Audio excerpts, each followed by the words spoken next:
And we are live. Hello, everyone, and welcome to the Soul Survivor podcast. Ryan and I back to recap the finale of Survivor 45, and better late than never, but we're here. Almost a week after the finale, we had some stuff that we had to deal with. Couldn't get time to podcast, but we're here. We're here. We're finally here. We had to make sure we got it in. Yeah, Dylan, I'm really excited to talk about the finale. It was a really fun season. We got a bit delayed with the holidays, with some traveling. I was under the weather as well, but we are here. I've been itching to talk about our new winner, D. Can't wait to dive into this finale with you. Yeah, I mean, how about that? We finally got the dominant winner that we have been craving on this podcast since Tony. I mean, and let me just take credit for myself. I said in the preview podcast last week, I said that I got everything right except second and third place. So like by a couple votes, I switched Jake and Austin. But I thought Katurah. I thought Julie was going to go at 5. I thought Katurah was going to go at 4. I thought the final 3 would be D, Austin, and Jake, with D taking Austin or Austin taking D. Unfortunately, the only thing I got wrong was that I thought that the jury was actually not going to give Austin any respect, because the edit kind of made it seem like he was kind of just like, making his decision based on emotion and not based on actual strategy. And he ended up selling his game really, really well. And the jury, I think, gave him the respect that he deserved. I just didn't think he was going to get that respect. So he comes in second place on a 5-3 vote, with D coming in first. So much to talk about here. What were your thoughts on the finale, Ryan, and just the season overall? Yeah, I think, Dylan, you brought up a really good point. I think that's why we liked this finale so much, and we'll get to the season as a whole towards the end. But because a lot of the new era in its season and its format has felt very similar, and the finales are no different. Every finale so far, Dylan, the winner was decided by a 7-1 vote, where it's pretty much of a landslide. Someone gets shut out, someone gets 1 vote, the rest all go to somebody else. The final 5 vote is usually like, I don't want to say a mercy kill. Mercy kill's a little too harsh, but it's kind of like, like let's get, Ricard has to go, Lauren has to go, Lindsay has to go, like that threat that has to get taken out, and they have no shots. Very simple final 5 vote. So usually the finale kind of follows that same format, and we're like, okay, the finale was fine.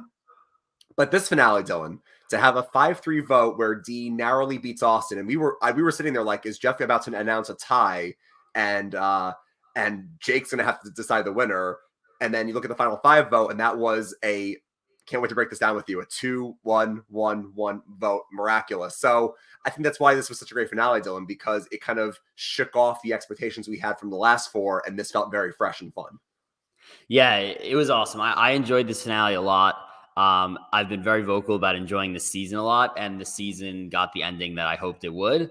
And like I said, I think D is a fantastic winner. Yeah. I think that she played a dominant game. I think if you talk about, outwit, outlast, outplay, like outwit, outplay, outlast, like she was great in all 3 facets of the game. She won challenges. Her strategy, good. Her social game, probably one of the best we've seen ever. Like it was incredible stuff to watch. I thought the finale, I was worried a little bit, at that final 5, and we could get into that right now. Like I thought for a while that D was going to be the vote there. It seemed inevitable that, with, Jake had his idol, Austin wins immunity. And I'm like, okay, well, it's either going to be Julie or D. And Katurah realized that D was the biggest threat in the game and wanted to take her out. And the plan was that. And then Katurah backs out of her plan at the last second at Tribal Council, resulting in a 2-1-1-1 vote, something that we have never seen on Survivor. Obviously, the vote on Katurah gets canceled out by Jake playing his idol on her, and Julie ends up going home during this tribal, with the votes for Julie being Austin and Katurah, and then Jake voted for D.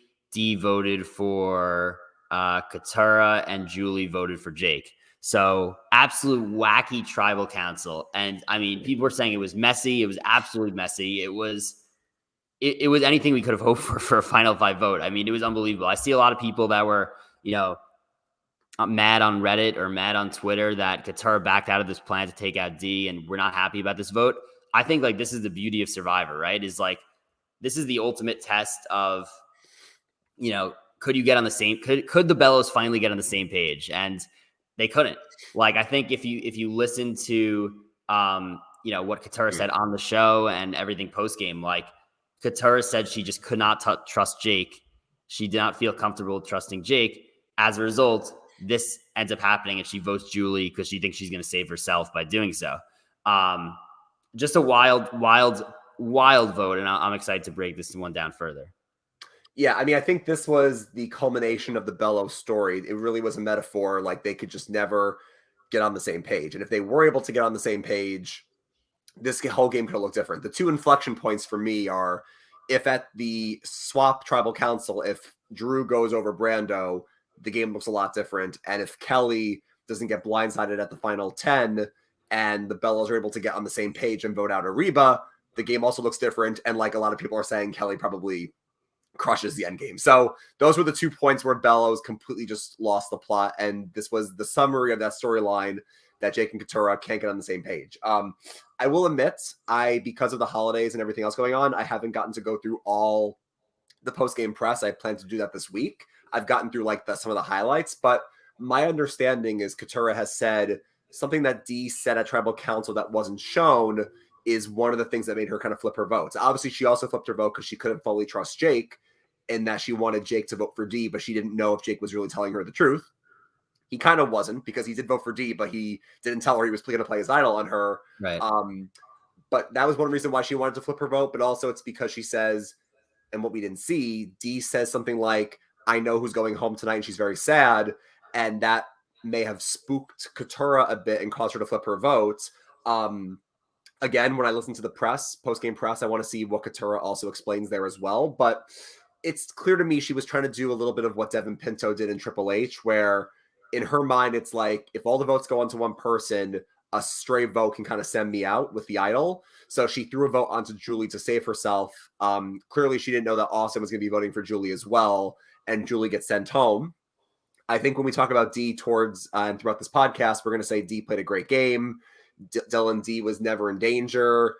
Dee was always in control. She was so well insulated. This was the one vote where she was vulnerable. Unlike a Kim Spradlin game where Kim was virtually just never, ever in danger. Dee's name came up, but Dee was really never in danger of going home until this final 5 votes. And if it wasn't for Katurah changing her vote, Dee would have been gone and we would have had maybe Julie or Austin as our winner.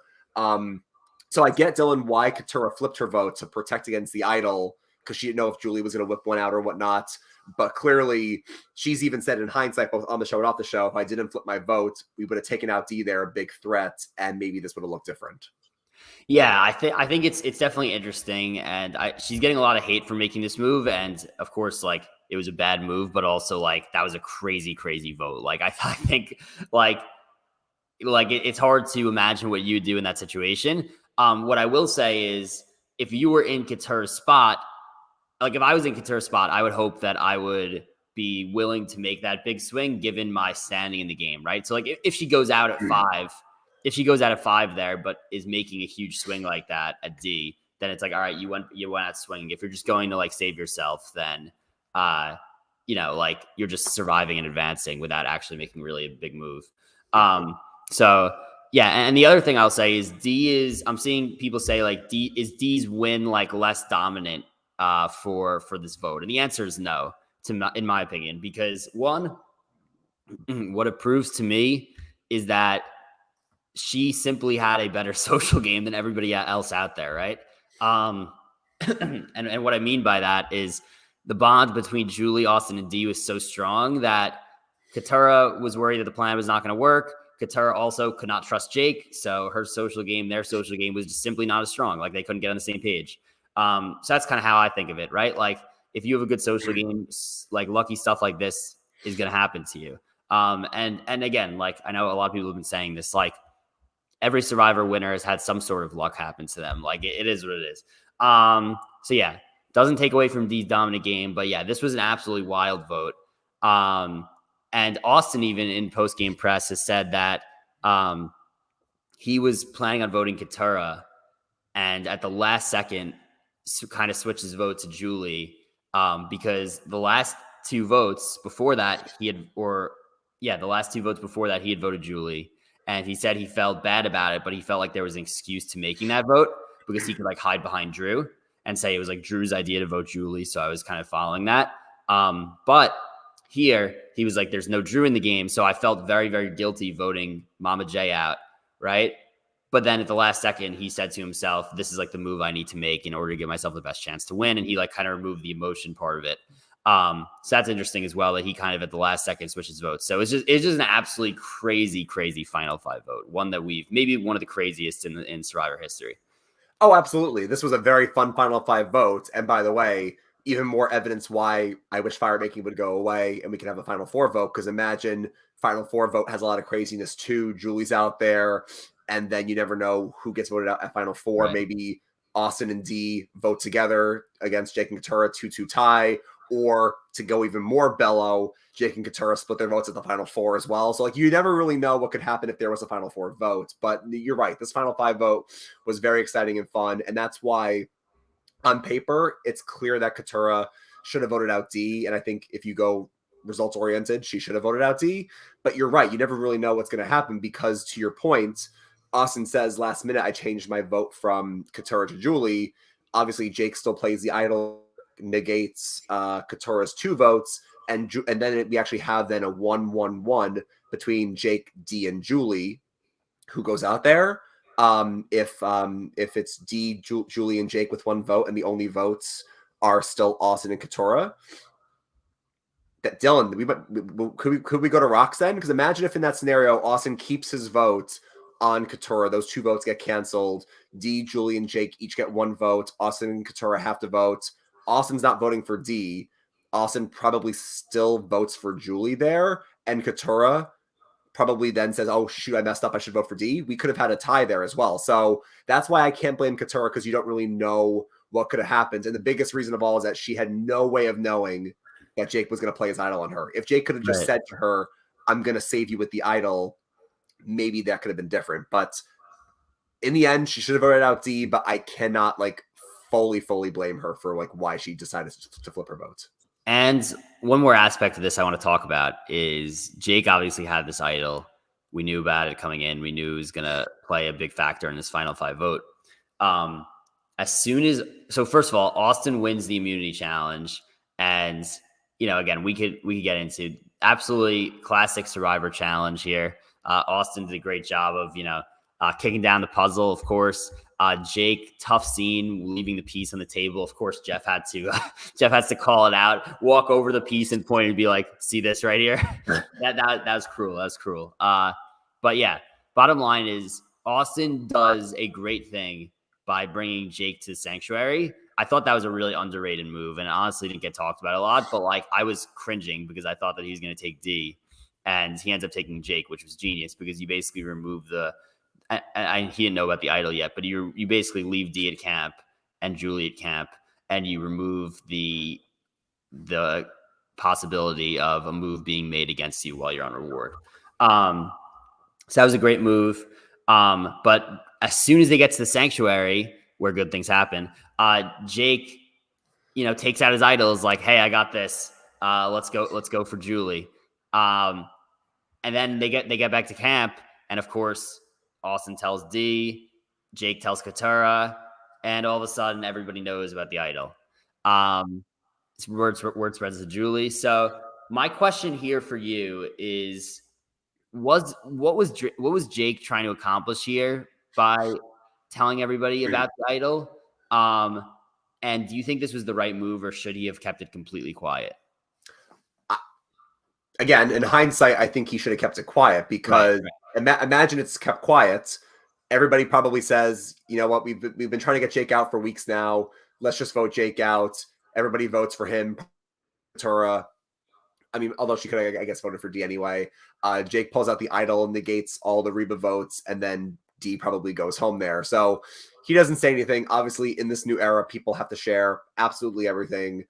I get wanting to share information with an ally to build that trust, but obviously here, the reason why Jake does it, I think, is because he wants to create that sense of like initial immunity. He wants to create that sense of like, okay, before we even get to tribal, I'm off the table. You can't even vote for me. Now, we've seen this many times before. Obviously Mike Holloway did this with like Shireen, where he was like, I'm going to play my idol on Shireen. You can't vote for Shireen tonight. I have my necklace. I'm safe tonight. And then what happens is that, Shireen still goes home, but he uses that information to get people to kind of crack it, like, oh, Will flipped his vote, Dan flipped his vote, whatever it was. And then he saves his idol for next week. So people have done this for many seasons, like using Tony, I mean, Jake did the Tony where he was like, can you validate this for me, Jeff? Can you validate this?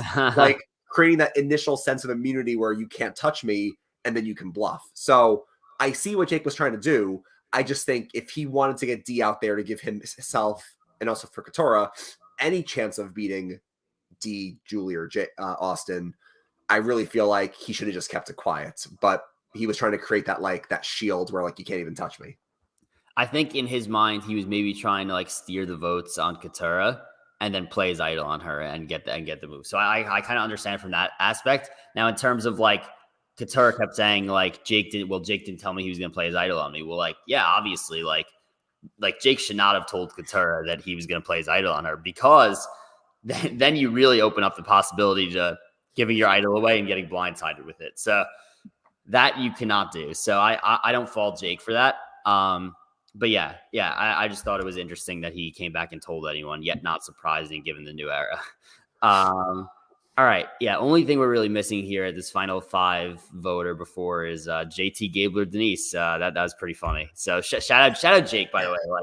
Like this was a fun episode for Jake. Obviously, well, a fun episode for us watching Jake, I should say, not a fun episode for Jake himself.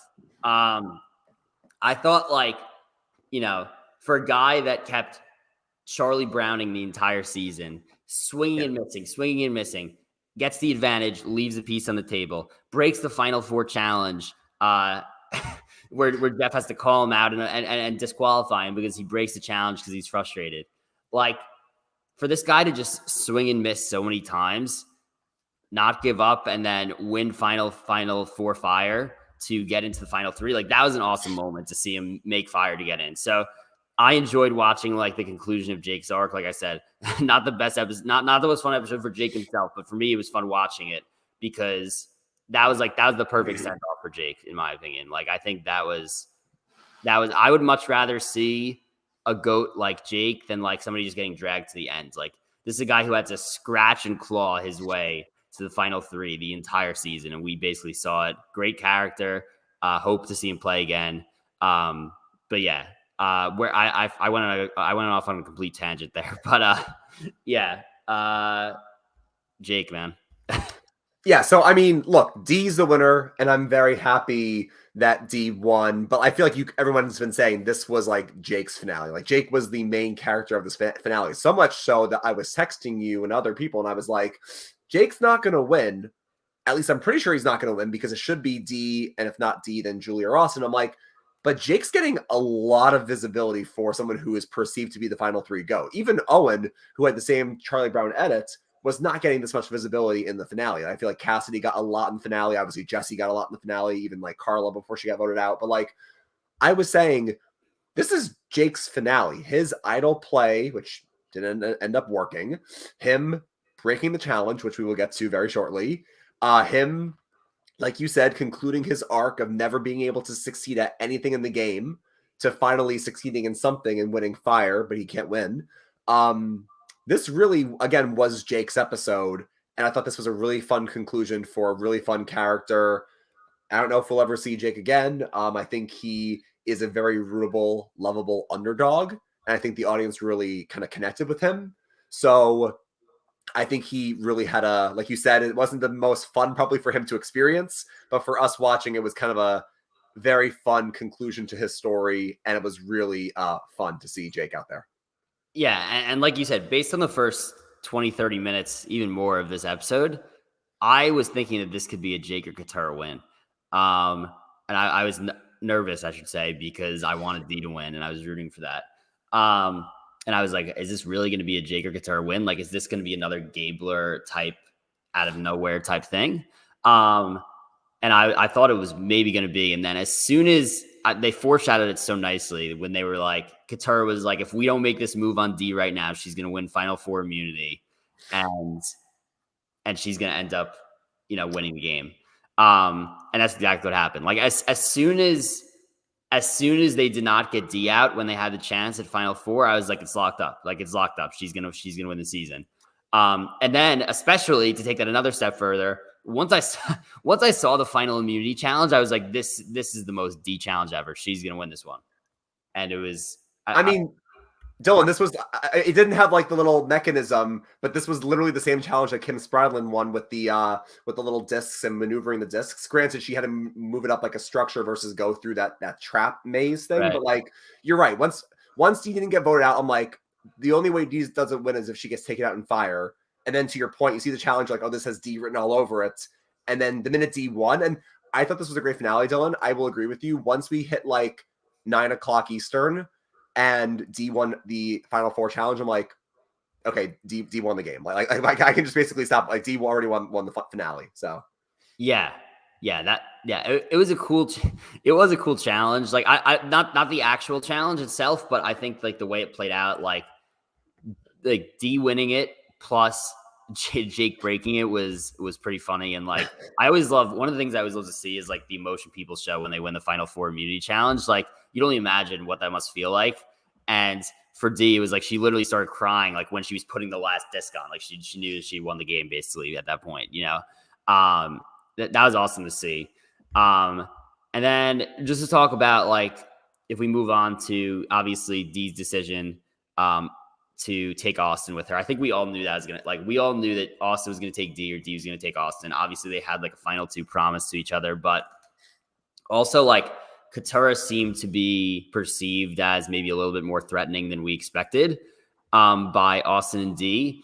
I think that they really thought that she could get some votes at the end if she got there. So again, I think D's decision was, I texted you this in real time. I was like, D's decision is such a new era problem. Like she was like, I don't want to give Austin a leg up on making fire and beating somebody and taking somebody out. And he could put that on his resume. Like that's one more thing for him to add. I'm just going to take him right now to Final Tribal because I know that I've played a better game to him at this point. I don't want him to be able to add anything more to his resume. And I'm going to put Jake in fire against Katara because Jake makes a great fire and he's better at Katara than that. And Jake could take out Katara.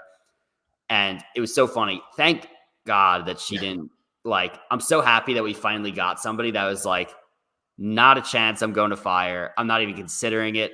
Because I think that the only way that you should even consider going into fire is if you perceive yourself as the massive underdog, obviously. So happy that she didn't feel the pressure to like do that or anything. And I think she basically made obviously the perfect decision here. Yeah, it's so interesting. I said I actually maybe I'll update it now with 44 and 45. But I remember creating like a little table and sending it to you and your brother, and I was like, does the person that always gets taken, are they like guaranteed to lose? Are they perceived as the GOAT? And I remember now, like it's not always the case because I remember in 39, I forgot that Nora won the final challenge and she takes Tommy. And then Tommy, crushes it in the end because Tommy played a pretty solid game without any advantages. But like Austin gets taken here and he still gets 3 votes. So I feel like getting taken is not always a death sentence. Like, yes, she didn't want Austin to make the fire, like you said, to further build his resume in front of the jury. He takes out Katara, for example, and then people are like, oh, well, Austin was really good and he made fire. I was going to vote for D, but now I should vote for Austin instead. So yeah, she was probably right to just take Austin and then have Jake and Katara battle it out because neither of them had a shot anyway. And I think her kind of like, putting like a clamp on Austin to be like, I'm not going to let you get any more respect from the jury was probably a smart one.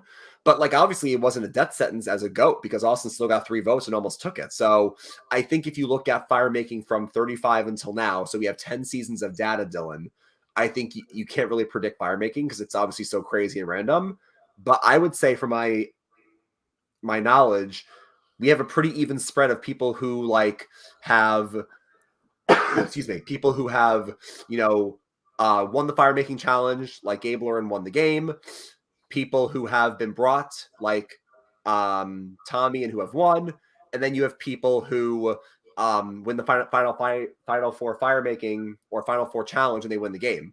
Ironically, D is the first final four winner since Chris Underwood to win the game. So anybody who won immunity in those last 7 seasons hasn't won the game. So I think that's why fire making, and this is probably why Jeff loves it, because it has so much variety and variability to it. I wish it was a vote, but I can see what the appeal for someone like Jeff is. Yeah, I'm personally fine with the fire making. Like a lot of people don't want it. I'm okay with it. And yeah, I think also, like, when you think about it and you think about the decision that D made here, like if you're like, okay, you think to yourself, all right, I know Jake's gonna get no votes or maybe 1 vote max. And you know that you have a better argument than Austin. Like, even like you and Austin are making most of the same arguments, but there's no way that Austin's getting the majority against her, because you at least have that specific point over Austin. And you could say, well, I did tell Julie about to play the idol, and then all of a sudden Austin doesn't know that, and he looks kind of dumb in that situation. So it's like, you have the leg up there for sure. Katurah, it's like, all right, if Katurah goes, like, she has a lot of friends in the jury, there's a lot of unknown. So I think it's like, even though maybe if she does put Austin into fire and he loses and she goes with Katurah and Jake, like, maybe she does end up winning by higher margin. But I also think that there's like a possibility that like things go wrong there. And again, I still think D wins, but like there is that possibility. Whereas like Austin, you know that you're going to sell that point against Austin. He's going to be sitting next to you and you're going to basically make him look bad because you have that point. Whereas that point is not as like shocking. It's still a little bit shocking. It's not as like big of a shock value if Austin's not sitting next to you when you release that information. So I think it was 100% the right move. And we could talk a little bit about this final tribal council. Like, this was, Jeff said this is going to be a war. This was a war. Like, I was loving it. Like, they were going back and forth. I thought Austin did like a fantastic job for his situation. Like, you knew that D was going to release that information. You knew that Austin was not going to be able to control that. But I thought that Austin did a great job of selling his game. And like, if you look back at it here, like, again, I didn't think Austin was getting any respect from the jury. He played a phenomenal game. He was in control the entire time for the most part. He was part of the Reba Alliance the entire way. He was somebody who received no votes throughout the entire game.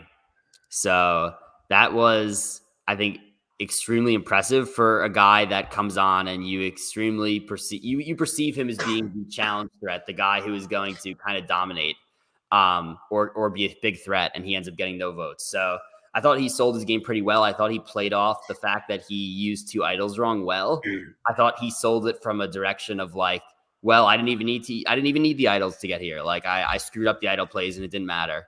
Or he kind of framed it as like, I gave it to Julie because that was more important to give it to Julie, and then I flushed it. Like, I thought he did a good job of framing his game in a different way that I saw it, and I think a lot of the audience did see it. Yeah, I mean, Dylan, it was a very fun final tribal, the most fun final tribal in a long time. Jeff was right. It was a war as advertised. I mean, look, the irony is not lost upon me that excuse me, sorry. The irony is not lost upon me that like this was still the new final tribal format where people like aren't standing up and they're kind of just discussing, but like these were individual questions. Like, sorry. This wasn't like Jeff doing the whole like, all right, now let's get to the outlast part of the game. Let's get to the outwit where it feels so forced. Like, this was like, Kendra, ask your question. Katurah, ask your question. Drew, ask your question. Like, they were still sitting. It wasn't like the whole get up, Suhawk, Corinne, whatever, but like it felt still very individual, which made it more fun, and it gave people chances to like bounce back. And I thought that made it a really fun tribal. Also, the fact that before we even got there, we got the jury speak segment, and that was actually almost like Fallen Comrades, where they were like, oh, Kendra, she was like this, Bruce was like this. So love that as well. Clearly, like we've been saying the whole season, you could see they're starting to use the season with the 90 minutes and start to get their way back to some old school stuff, which is really fun.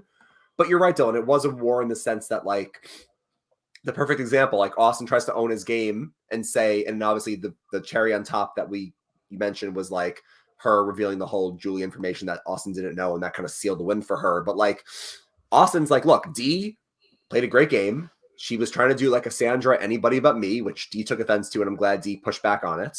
And he was like, look, I made moves. I had a hand in the Kelly vote and the Kendra vote. And the main reason why we were able to kind of destroy Bello, and that's also why the season was kind of fun, Dylan, because this was obviously a very clear in hindsight, a pagonging, like very simply of Bello. But the way that it was edited didn't make it feel that way. Like each episode, I didn't feel like, oh my God, this is just like another Bello going home. But like, so I feel like the editors did a good job there.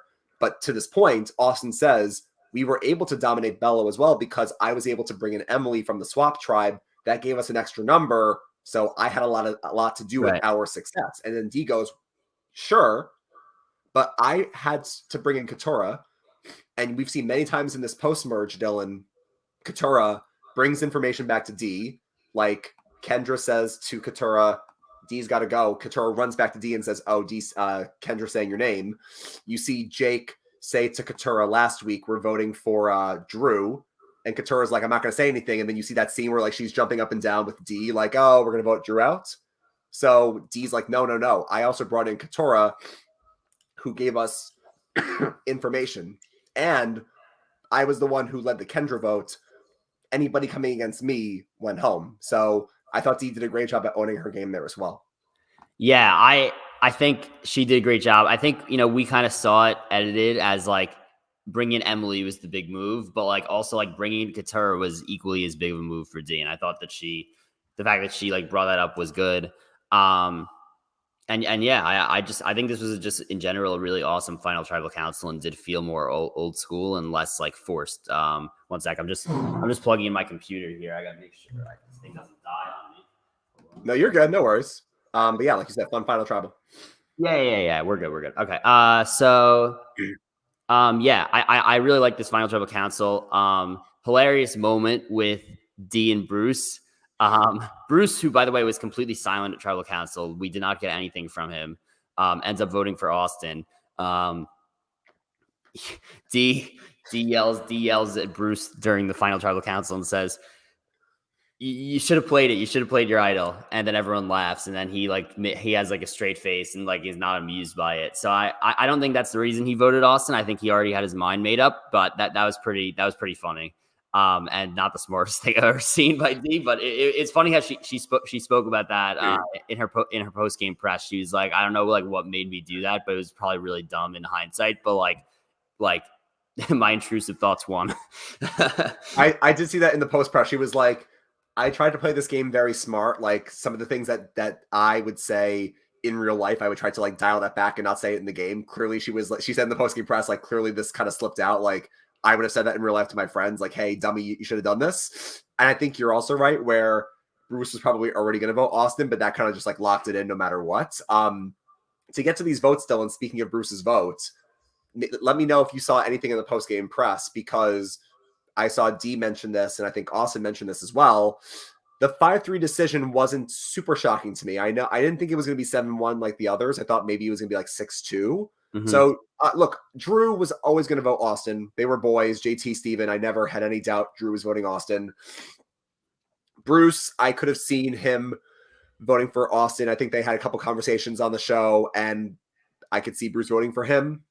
Kendra was the biggest surprise for me. I did not, all the D votes like Emily, Julie, Caleb, Kelly, I saw all the Katurah, those all were fine to me. Do you understand Kendra's vote? Because I feel like, and I don't want to like generalize here, but I know Kendra had the whole confessional, like a woman's going to win this season. I thought she and D had a pretty good relationship. I don't, maybe you saw something in the post-game press I didn't see, but I know both D and Austin said, oh, the one vote that surprised us was Kendra. Do you have any thoughts about this? I think Kendra said, based on what I saw, it seemed like that she kind of made the vote because she like worked with Austin more. So I think she was able to like get more insight into like what his game actually looked like. And I guess for that reason, she just was surprised that he made it to the end, or like impressed that he made it to the end, and was able to and voted for him. But I think that early in the game, like I'm pretty sure that they were working together at some point, or they were. I think she mentioned either on Twitter or I saw something post game that she said that she felt like from her prior relationship with Austin was what like made her vote for him. I just remembered. I completely forgot that she was on that swap tribe with him. When they swapped, it was her and Brando versus Austin and Drew. Like, obviously, Austin and Drew took out her ally in Brando, but I forgot. Yes, she had a longer working relationship with Austin, and she probably, maybe she wanted a woman to win the season, but I guess, like you said, she knew Austin for longer in the game. Maybe they had more strategic conversations, or maybe Austin was a bit like more open than Dee was with her. So I guess that's fine. That makes sense. Right. And then, so yeah, we have the votes for Dee being Emily, Julie, Caleb, Katurah, and Kelly. And we have the votes for Austin being Bruce, Drew, and Kendra, as you said. So one other thing here, we get a last classic Emily. Love it. Emily crushed it too. At the voting booth where she says, where she votes for Dee and threatens her, is like, if you spend one penny on this boy, I'll fly down to Miami and take it for you. Hilarious moment. I think one thing that I want to tie back here to the actual final tribal council is like Emily's question to Dee and Dee's answer, and how it kind of made me like change my perspective a little bit on like honestly the game as a whole. Like, she basically like asked Dee, like, when were you able to separate your head and your heart? Like, how are you able to separate emotions from it and make the right strategic move? And she was like, no, like, my heart and my brain are one. Like, I make the moves based on, what my heart says to do, and the rest takes care of itself, basically. And I thought that was so interesting. And like, it really is like, I've always kind of viewed, I've always been I don't want to say unable to understand the social game, because obviously I podcast, but I understand the social game. But like, I've always been more able to like understand the strategy behind everything. And like, social game is always kind of hard to interpret based on the edit. So it's like harder to break down on the podcast and stuff like that.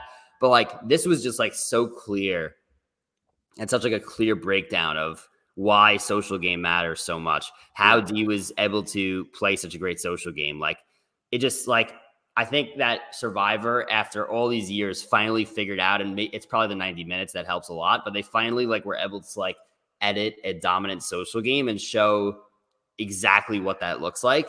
And it honestly, like, it changed my perspective. I think another thing is something that Dee did here in the season, and I think maybe a staple of the new era, and something that people try to replicate, is like between last season in Survivor 44 with Tika 3 and this season with the Reba 4, and them kind of all being able to carry each other, at least two of them make the final three. I think, you're kind of seeing the return of like dominant alliances. And if I was going out on the island tomorrow to play Survivor 46, well, they already, if I was going out on the island tomorrow to play Survivor 47, my first order of business would be to try and I would just literally create as many bonds as I could, deal with the strategy later. Hopefully I was not in the losing tribe in the tribe. Hopefully my starting tribe is not Lulu, but if I was out there, I would just literally do my complete best to just spend the entire pre-merge just building as many bonds as I could, while trying not to appear as like I'm purposely doing that. Because it is really pretty clear of how strong these social bonds and alliances can carry you in the new era. So I think, like, again, Dee kind of put it all into perspective for me. Like, the fact that the fact that she had a dominant social game kind of took care of itself. And maybe some moves that she always had the information, right? And she didn't really have to be worried about being the target much, because she had two people, and for most of the game, three people who were always going to go to the bat for her no matter what. And we're never going to bring up her name. So she basically just, like, throughout the entire game, by her social game, maximized her chances to get to the end. And it worked out perfectly. Yeah. I mean, look, I'm very happy that with the 90 minutes, we are able to see more of a social game and see how that works. Because I think here's a perfect example. Because obviously, we praised Jam Jam's great social game last season, and there's no doubt that Jam Jam is up there in terms of social players, like a Michelle Fitzgerald. but this proves the point. Like, imagine if Ko Wrong had 90-minute episodes, because all we heard after Ko Wrong was Aubrey was robbed, Michelle didn't deserve it. Like, this is terrible. And, I feel like a lot of us, that are fans of the show say, well, yeah, Aubrey played a great game, but we can't deny Michelle's social game really won her the game, especially when the swing votes on that jury were probably the Scotts and the Jasons of the world. And I think a 90-minute season, 90-minute episode season really lets us see a social game play out more often, because you see more of the connections that are being made and how someone like Dee became, even in the Reba alliance, became so well insulated. And I really feel like you have to focus on a social game in this new era of Survivor, where if you make any big move, anything public, your name goes right to the top of the list. And the fact that Dee, and this is a credit to her and her winning game, everybody that Dee wanted to go home went home. Jay, Caleb, Kendra, Emily, anyone that Dee wanted gone went home. So you would think, oh, well, like Jesse, like Shan, she's going to get targeted right away. She was pretty well covered the whole time. So that's the power of a great social game. And to your point, if you go out and play 47, 48 and beyond, you need to make bonds. Now, obviously, you can't go out and make alliances with everybody, because they'll target you for being, too, sloppy. But create that dialogue. Say to people that I'm going to look out for you. If you hear my name, let me know. I'll let you know. And just really focus on that social game. Because, again, we would love every season, Dylan, to be like this season, where a great social player is also a great strategic player and the best player wins. Doesn't always happen. But it's clear that in the last few seasons especially, and for most of Survivor, the jury, first and foremost, is always going to vote for who they like the best, no matter what, whether you play the best game or not. Very simple. So you got to focus the most on the social game. The social game is the most important. Focus on that. The jury's going to vote for who they like. And if you're able to be strategic and make your moves happen without you being too public, I think that's the key there. Yep. I think you hit the nail on the head. And I guess one last thing I would talk about on this podcast before we head out here and take our break, our 2-month break. I think and we could talk about this. I don't know where exactly I would rank Dee in terms of winner. I don't know exactly where I'd rank this season yet. I don't know exact numbers, but yeah, I've said it before on this podcast in previous weeks. I was loving this season. I think the season had the exact ending it needed, the ideal ending. I think we got a winner that really resonated with the Survivor community. I think was very well liked. I think that people recognize she played a dominant game, and it's been a long time since we've had a dominant winner. I think you have to go back to, obviously, Winners at War with Tony, but again, that was an all-winner season. But I think, if you look back at season 39, you can make an argument that Tommy played a very, very similar game to Dee in terms of dominant social game, got to the end and won. I think the difference is that Tommy, unfortunately, played on a season that everybody despised, whereas Dee played on a season where everybody loved. So if you let's just say that we give Dee the tiebreaker there over Tommy because of that. You could even go back to a Wendell, right? And say did she play the best new player game since Wendell?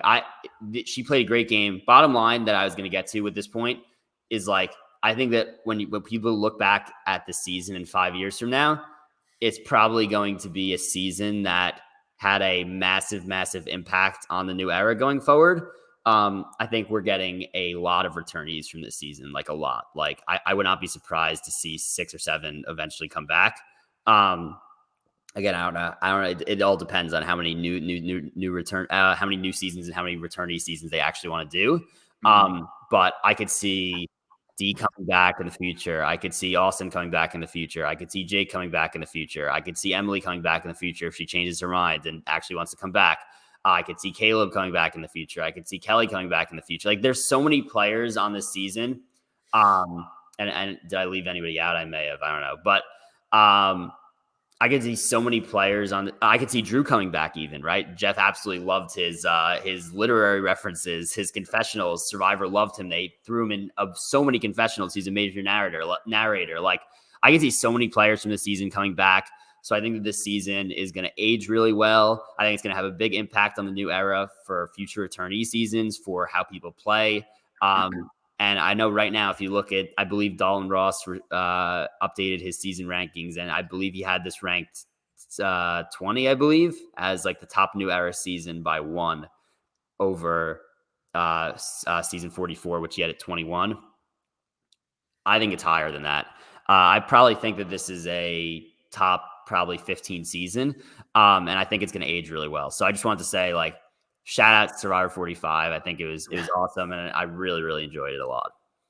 Yeah, I mean, I feel like it's still so hard to rank some of these seasons because a lot of them have like nostalgia for us. Like, and Dylan, that's why it's such a hard question, because a new season 46 could be the best thing we've ever seen, and I still don't think I could ever put it higher than, like, Heroes versus Villains and, like, Pearl Islands and stuff. Like, the nostalgia factor is going to be a big part of this. But, like, you're right, in terms of the season itself, I have to go back and think about it. Somewhere between, for me, like 18 through 20 through 25. So, like, I think it gets like a middle placement for sure. It's not obviously like a top 10, but it's also not like a bottom 15 at all. Like, this is a really good season. Definitely the best of the new era. Really did a great job with the 90 minutes. Had some great characters. Blindsides were fun. We had some great idol plays. Post-merge was really interesting. Classic elements came back, like an actual tribe swap. The Survivor auction. Them trying to do like a jury's fallen comrade / kind of like an old school final tribal. Lots of great things. Obviously loses some points. Thinking back, the pre-merge was really slow. I know the 2 quits were not great, but even like the Brandon vote was a mercy kill. Sabaya was a great vote. Sabaya maybe should come back on like a second chances type of season, not like an all-stars, but maybe like a Kelly Wentworth pre-merger second chance thing for Sabaya. Like the Brando vote, Jay was like the mergatory boot. Pre-merge, including the quits, was really kind of slow thinking back to it. Post-merge was really, really fun. So it loosens some points for that. And I think it also loses points because Final 9 was a really bad episode. We had 2 great votes with Caleb and Kelly back to back. Then they slow it to a halt by saying, we're going to split you up into 3 tribes. The journey, you're going to risk your vote. So it loses points there. But I think to your point, it would fall in for me in between 18th and like 25th, somewhere in that range. But really, really fun season. Great cast of characters. I could also see 6 or 7 people back eventually, not at once, but like over time. And yeah, D overall as well, like you were talking about with and other new school winners. D played a very dominant game. Easily could have her up there because she was really never in danger except for at the final 5. And anyone she wanted to go home went home. So masterful game by D. Really fun to see her play. Yeah, and one last thing we could talk about, I guess, to segue into next season is like we got the weirdest trailer for a season of all time with the Survivor 46 preview. Now, I want everybody listening to this podcast to go back and watch the Survivor 45 preview that they showed after Survivor 44. And then go back and watch this Survivor 46 preview. And wow, I don't know what they were doing here or what I don't know what they were cooking. I don't know what they're cooking, but man. Survivor 45 had a great trailer. Like I look back at it, I'm like, wow, like that was a really good trailer. This, I don't know what this was. Somebody said this feels like the preview to a preview, which is what I almost think it was.